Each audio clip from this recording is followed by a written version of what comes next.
मित्रों, सब्सक्राइब करें हमारे यूट्यूब चैनल गौ माता को और बेल आइकन पर क्लिक करें हमारे लेटेस्ट वीडियो सबसे पहले देखने के लिए।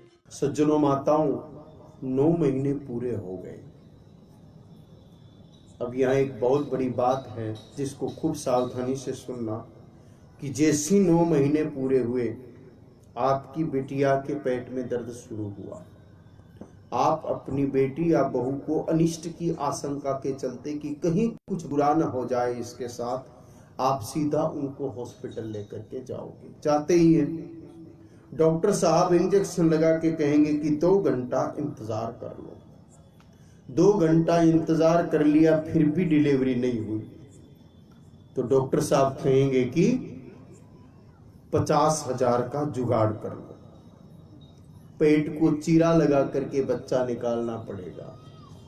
ऑपरेशन से डिलीवरी होगी, नॉर्मल डिलीवरी नहीं होगी, सीजेरियन होगा। अब ऑपरेशन से डिलीवरी होगी तो 3 नुकसान पक्के हैं। माता का पेट बिगड़ेगा, हो सकता है वो आगे माई नहीं बन पाए। पिताजी का पैसा बिगड़ेगा, अगर जेब में नहीं है तो कर्जा लाना पड़ेगा अर्जेंट। और बच्चे की जन्म कुंडली बिगड़ेगी, क्योंकि ज्योतिष शास्त्र कहता है कि हर 4 मिनट में एक देशांतर बदल जाता है। आधुनिक खगोल विज्ञान भी कहता है कि हर 4 मिनट में एक देशांतर बदल जाता है। बच्चे के ऑपरेशन से जन्म हुआ है तो प्राकृतिक समय तो है नहीं, इसलिए शुद्ध देशांतर नहीं होने से उसकी जन्म कुंडली की पूरी गणित गड़बड़ हो जाएगी। उसी जन्म कुंडली से जब सारे आगे के मुहूर्त निकालोगे तो कोई भी काम सफल होगा नहीं। और एक नुकसान और भी है, बच्चे की आवन जावन फिर उसी जगह लगेगी जहां जन्म हुआ है। देखो, मातृभूमि छोड़ती नहीं है सज्जनों, मैं ये निवेदन कर दूं। पहले अगर कोई बच्चा गांव के बाहर बस स्टैंड पर बैठा होता, कोई थैला लेकर के, उसको पूछते रहे कि भाया तू कट्ठे जावे, वो बच्चा जवाब देता कि मैं तो नानी के जा रही हूं।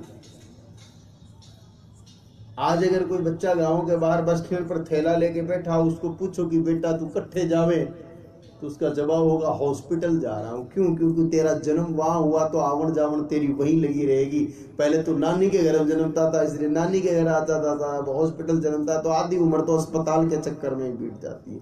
इसलिए प्रयास ये रहे कि हमारे बच्चे का जन्म घर पे ही हो, ना ऑपरेशन कराना पड़े, ना कोई दिक्कत आए, नॉर्मल डिलीवरी होनी चाहिए। बिल्कुल होगी मेरे भाई बहनों। आयुर्वेद में एक बहुत ही उत्तम ग्रंथ है, एक बहुत ही सुंदर ग्रंथ है। उस ग्रंथ का नाम है कामधेनु चिकित्सा चंद्रोदय। उस ग्रंथ में बहुत सुंदर विधि लिखी हुई है। मैंने एक नहीं सैकड़ों बहनों पर प्रयोग करके देखा है, आज दिन तक कोई मामला फैल नहीं हुआ। विधि सरल है, आप भी सुन लीजिए। ऐसे ऐसे मामले सज्जनों, जहां हॉस्पिटल में एडमिट करा दिया, डॉक्टर ने कह दिया कि 10 मिनट में अगर ऑपरेशन नहीं किया तो या तो बच्चा मरेगा या मां मरेगा, वहां पर भी इस विधि का पालन किया। डॉक्टरों के देखते देखते बच्चा हो गया, वहां के फाड़ के देखने लगे कि ये कौन सा फार्मूला है आयुर्वेद का।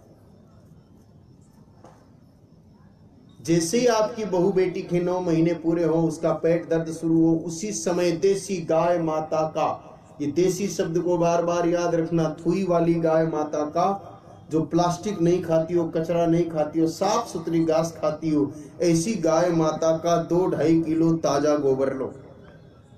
उस गोबर को साफ सफेद रंग के धोए हुए सूती कपड़े में बांध लो और बांध करके दबा करके रस निकालो। कपड़ा ऐसा होना चाहिए जो सूती हो और धोया हुआ हो, साफ सुथरा हो।